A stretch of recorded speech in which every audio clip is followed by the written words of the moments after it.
Good morning, my dear students. Today we are continuing with our chapter 2 in Geography, Land, Soil, Water, Natural Vegetation and Wildlife Resources. Students, today I will explain you about the grasslands, shrubs and conservation of forest and wildlife. Now, students, grasslands. Grasslands are vast areas of land having grasses and annual plants. Grasslands usually occur in areas where the rainfall is less and soil quality and depth are poor. On such a land, large trees and shrubs cannot grow. Two distinct phases in grasslands can be seen: periods of increased growth during monsoon season and a dormant phase during the summers when the grass is dry. Now, shrubs. Shrubs are found in a very hot and very cold areas where the rainfall is very less. Shrubs are found in deserts and tundra regions which are very hot and very cold respectively. Desert vegetation. Dry and hot deserts receive very less rainfall. Shrubs in deserts have deep roots, thick barks and thorny and waxy leaf surfaces to reduce the loss of moisture by transpiration. Desert vegetations include cacti, thorny bushes, date palm, etc. Tundra vegetation. Tundra vegetation is found mainly in the northern cold regions where the temperature remains very low throughout the year. These regions remain covered with snow throughout the year, but during short summers, when the snow melts, lichens, mosses, and small grasses appear in this region. Now, students, conservation of forest and wildlife. With industrialization, urbanization, and expanding agriculture activities, additional land is required. This land is obtained by clearing forest. It must be remembered that the forest can be destructed in few days, but it takes year to grow forest. Forests can grow very slowly. If the trees are felled beyond a certain limits, they cannot be regenerated. Deforestation also affects the wildlife. In the past decade, many animal species have become endangered and some are on the verge of extinction.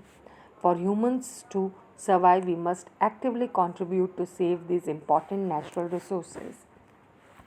Some important points for the conservation of forest and wildlife are: many species have become vulnerable or endangered, and some are on the verge of extinction. Trees are cut down to use wood as fuel. Alternative sources of energy should be found to replace fuel wood. Deforestation, soil erosion, construction activities, forest fires, tsunamis, and landslides are some of the human made and natural factors which together accelerate the process of extinction of these great natural resources. Now, increased demand for products such as ivory, hides, etc., puts pressure on forest and wildlife. By reducing consumption of these products, we can save these resources. Now, creating national parks, wildlife sanctuaries, and biosphere, they should be created to protect plants and animals. There is a balance in environment if the relative number of species is not disturbed. In these protected areas, plants and animals occupy their natural habitat. Due to indiscriminate killings, several birds and animals have either become extinct or are on the verge of extinction.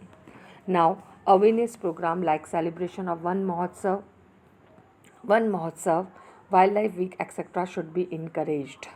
The school should be have eco club through which students are encouraged to participate in conservation programs. Laws have been framed against poaching. You strict penalties should be applied under laws such as Wildlife Protection Act and Forest Acts.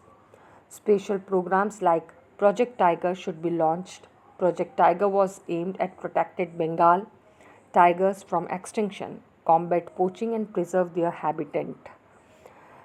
Special organizations like the Society of Prevention of Cruelty to Animals, the Worldwide Fund for Nature (WWF), and the Prevention of Extreme Treatment to Animal have been established.